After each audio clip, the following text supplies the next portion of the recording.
Welcome back. Well, Canada's women's rugby team rallied the nation as it entered the World Cup final last month, raising nearly $1 million from fans to do so.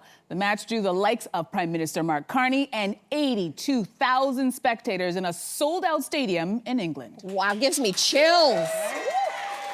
Well, despite being one of the only nations in the Cup without a professional women's league, the team defended their ranking as second in the world. So here to share their journey, our players Tyson, Beukeboom, and Taylor Perry. Welcome to the show. Welcome to the show, ladies. All right, so first off, congratulations to making it to the Rugby World Cup finals again, just so people know, not your first time. But we need to talk about this $1 million crowdfund. Yeah. Talk to me about how this idea came up. How did you do it? Talk to us.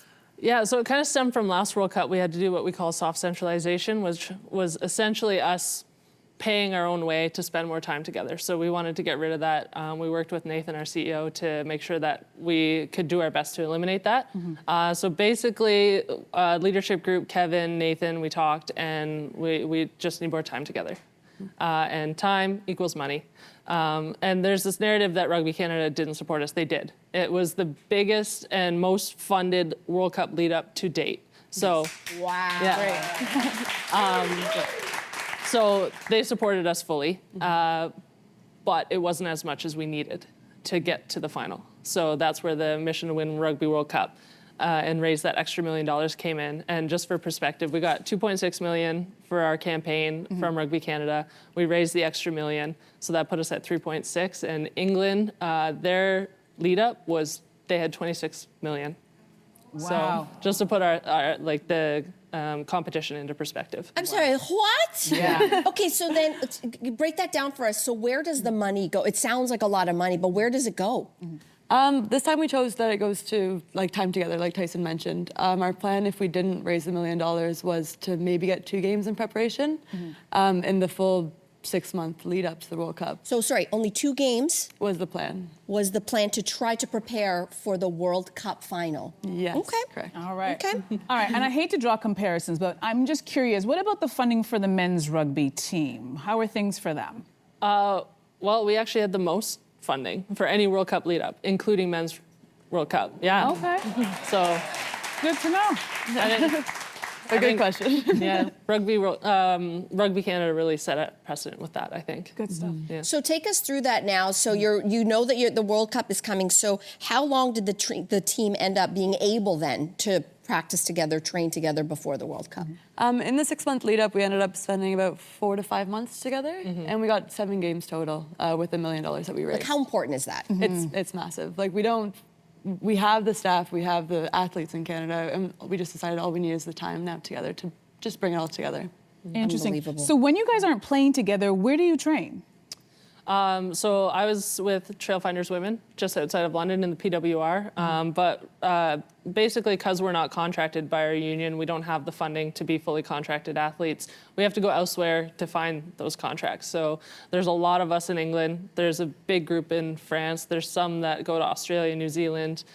We go where we can, and basically it's because we want to be the best that we can be for our team and to put us in the best position to win a World Cup and get to that final. And yeah, so we leave our country, we leave our families, we leave our friends, and we go find those contracts. And some girls, unfortunately, aren't able to do that and are still here train on their own and then have full-time jobs outside of rugby. So Wow. So, I mean, the reason why this is happening, you have to go elsewhere, is because there is no professional women's rugby league in Canada. However, this is something that you are trying to change and bring an actual professional league to happen here in Canada so that players can stay and train and play here. This happened recently in women's soccer. Take us through how you're hoping this maybe bump in interest can maybe make it happen here. Who wants to take that? yeah, so for us, it's just like we said, time is money. And to have a league, we need money, we need funding. And Kev, our coach, has done a really, really great job of kind of putting the roots down and building a program through Canada where there are domestic games happening, but it's not a domestic league. So those he's built for the girls that aren't able to go overseas and play professionally. So we have the high quality games, but to put a league into place costs money, and Yeah. So I want to get into your origin story a little bit, Tyson, because you're actually the daughter of former NHL player Jeff Beukeboom of the Edmonton Oilers, if anybody is aware, and also of the New York Rangers. Yeah. You went rugby. Did you ever consider hockey? Yeah, 12-year-old me was going to the Olympics for sure for hockey. It wasn't actually in the cards. I didn't have that type of talent, but as a kid, like, hockey was everything for me. And I didn't actually find rugby until I got into high school. And my cousin introduced me to rugby and was like, this is a sport where you're allowed to hit people without getting in trouble. Is that what drew you to the sport? Because it's a tough sport. Yes. It draws most people. Yeah. I got a lot of penalties in hockey for hitting people. And now with rugby, Yeah, no and penalties? I wouldn't go that far. Not for hitting people anyway. Yeah. So yeah, as soon as I got my first game in, I was sold. I was sold for the rest of my life. Awesome. Well, we started off with the congratulations, but there's another thing we have to talk about. Tyson became Canada's most capped rugby player in history across both men and women, meaning that you represented Canada in 84 international games. So how does it feel to set that record? I still have such a hard time putting it into words, but it is truly an honor, and just have so much pride in being able to represent my country that many times. And it's just, at the end of the day, really cool. It's really cool to have both of you here, and you rallied this country, and I really hope that this is the beginning of something fabulous for women's rugby. Thank you. Thank you so much, Taylor. Thank you so much, Tyson, for joining us. Thanks for having us. Thank you, thank you, thank you. Thank you. Hey, you, come a bit closer. We've got so many more must-see interviews, spicy debates, lifestyle tips, and pop culture moments. So subscribe to our channel by tapping the logo below and don't miss out.